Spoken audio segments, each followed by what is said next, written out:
The tests confirm it. You are with child. Your Grace, Dr. Shepherd said quietly, setting down his instruments with deliberate care. You are with child. The room tilted. Rebecca's breath caught somewhere between her throat and her heart. Her fingers tightened against the fabric of her gown, crushing the emerald silk beneath trembling hands. For 3 unbearable years, she had endured the weight of failure pressing down on her shoulders like iron chains. 3 years of pitying glances from servants who once curtsied with genuine respect. 3 years of cruel whispers behind jeweled fans at every ball, every dinner, every public appearance. Barren. That single word had followed her through marble hallways and candlelit drawing rooms. It clung to her skin like smoke. The noble women of London society spoke it with false sympathy, dripping from painted lips. Of the family council spoke it with cold calculation during meetings she was not invited to attend.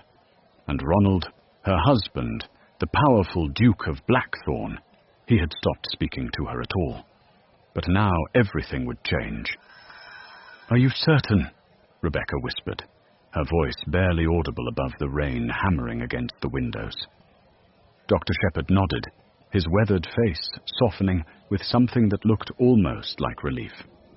"Completely certain, Your Grace. You are approximately 8 weeks along."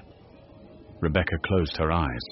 Relief flooded through her body with such force that she feared she might collapse right there on the embroidered chair. Her hand moved instinctively to her stomach, pressing against the flat plane of silk and whalebone corseting. Beneath all those layers of fabric and propriety, a child was growing. Ronald's child. The heir that Blackthorn Hall had prayed for since the day she became Duchess. "Thank you," she managed, rising to her feet with effort. Her legs felt unsteady, her heart racing with something she hadn't felt in years. Hope. Dr. Shepherd opened the door for her, and Rebecca stepped into the dimly lit corridor. The storm outside made the interior of Blackthorn Hall feel darker than usual, despite the candles flickering in their brass sconces along the walls. Shadows danced across portraits of former dukes and duchesses who stared down at her with painted eyes that seemed to judge everything. Rebecca walked quickly, her silk skirts rustling against the polished floors. She passed servants who bowed and curtsied, but she barely registered their presence, or her entire focus was fixed on reaching Ronald's study at the far end of the east wing. She imagined his face when she told him, the shock first, then disbelief, then finally that smile she had not seen in so long. He would hold her again. Really hold her. The way he used to, before, the pressure of producing an heir had poisoned everything between them. He would press his forehead against hers and whisper her name with that tenderness that once made her believe she was the luckiest woman in England. They would finally become the family she had dreamed of. Rebecca turned the corner into the corridor that led to Ronald's private study. Warm light spilled from beneath the closed door. He was still awake, probably reviewing estate ledgers or correspondence from the House of Lords.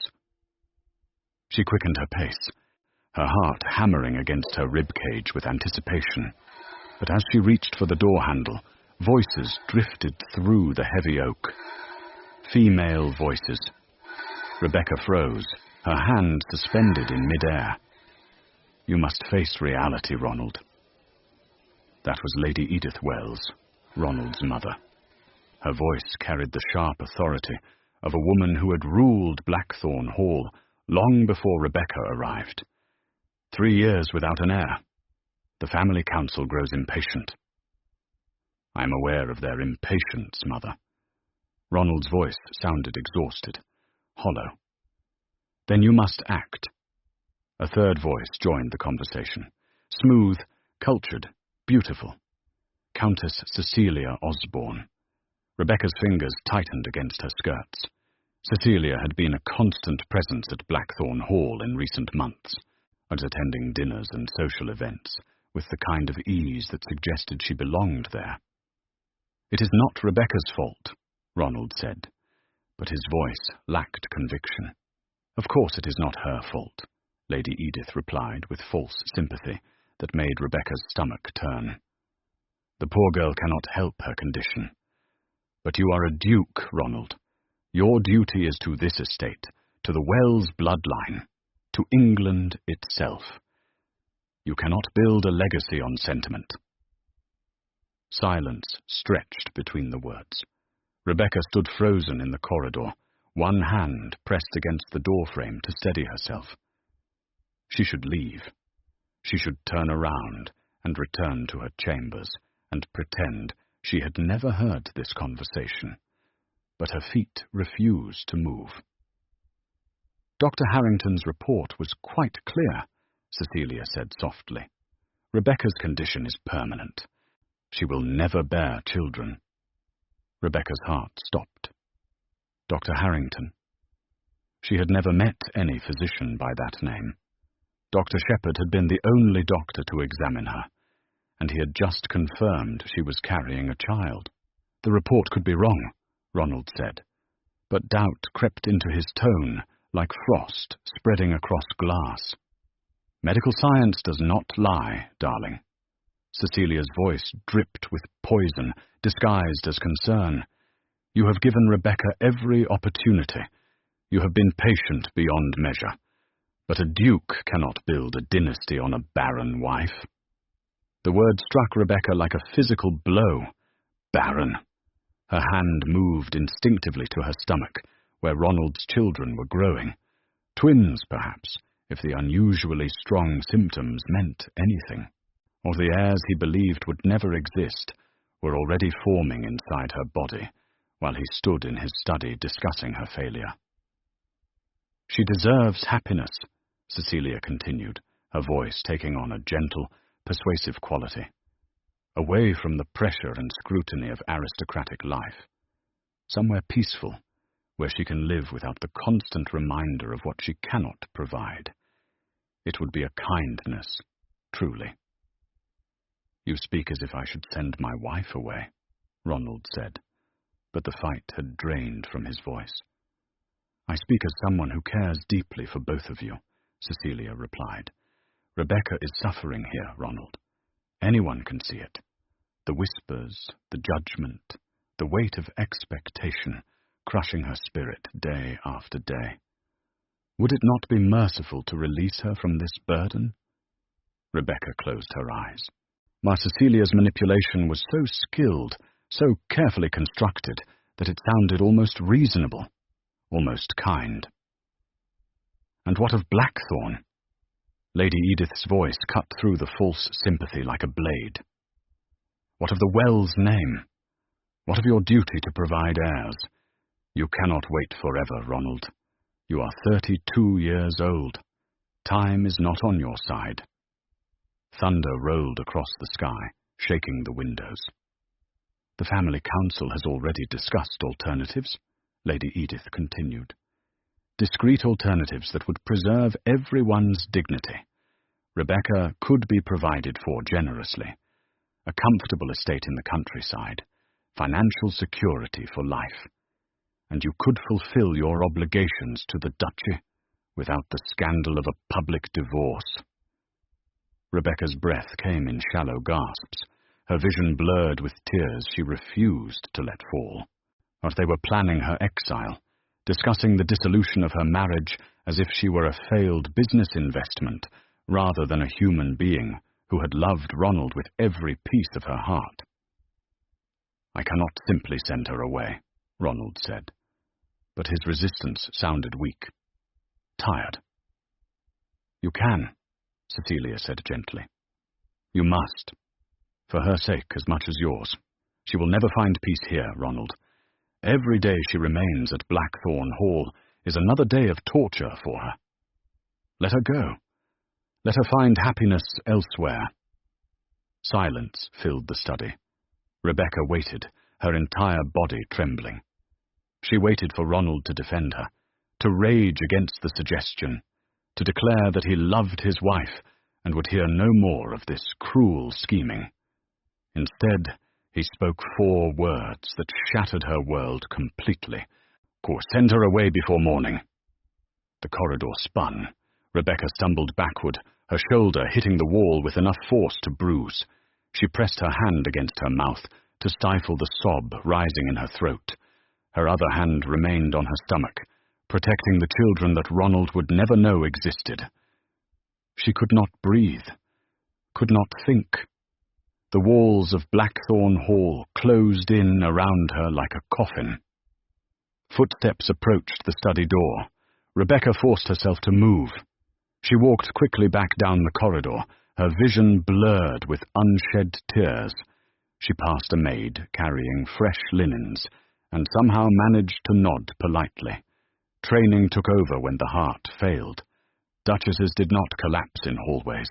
They did not scream or rage or break down in public spaces. They suffered beautifully, but Rebecca reached her chambers and closed the door with careful quietness. For a long moment, she simply stood in the center of the room, staring at nothing. The fire in the hearth had burned down to glowing embers. Shadows pooled in the corners like spilled ink. Then her legs gave out. She sank to the floor in a cascade of emerald silk, her hands pressed against the thick carpet to keep herself upright. The tears came finally, silent and devastating. They fell onto the fabric of her gown and disappeared into the dark green, like blood soaking into earth. Ronald was sending her away. After 3 years of marriage, after all the promises whispered in darkness, after every moment of joy and intimacy they had shared, he was simply discarding her, throwing her out like refuse because she had failed to produce an heir quickly enough. And he had no idea that the heirs he desperately wanted were already growing inside her. Rebecca's hands moved to her stomach again, pressing against the place where new life was forming. She should tell him. She should march back to that study and reveal the truth. Show him Dr. Shepherd's confirmation. Prove that all of Cecilia's manipulation and Lady Edith's scheming was built on lies. But the words he had spoken echoed in her mind like bells tolling for the dead. A duke cannot build a dynasty on a barren wife. He had believed them so easily, had accepted their forged medical reports without question, had listened to Cecilia's poison and nodded along like a man too tired to fight. He had not defended Rebecca, had not demanded proof, had not trusted the woman he had once sworn to love and protect above all others. And that betrayal cut deeper than exile ever could. Rebecca stood slowly, her body moving with mechanical precision. She walked to her writing desk and pulled out a sheet of cream-colored stationery embossed with the Wells family crest. She dipped her pen in ink and began to write. The letter was cold, controlled. Every word carefully chosen to inflict no additional pain and reveal no additional truth. My dearest Ronald, I have come to understand that my presence at Blackthorn Hall brings you only sorrow and disappointment.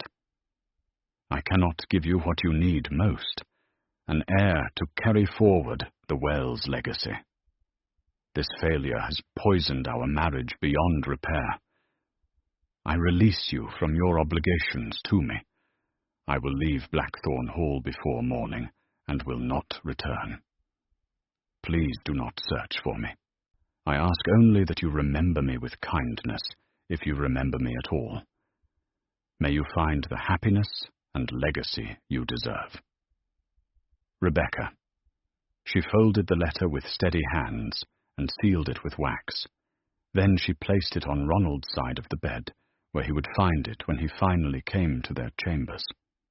If he came at all, Rebecca moved through her rooms like a ghost, gathering only what she could carry. A few dresses, some personal items, the pearl necklace her mother had given her before she died. She left behind all the expensive gowns, all the jewels Ronald had gifted her, all the trappings of Duchess life. She took only one item of sentiment,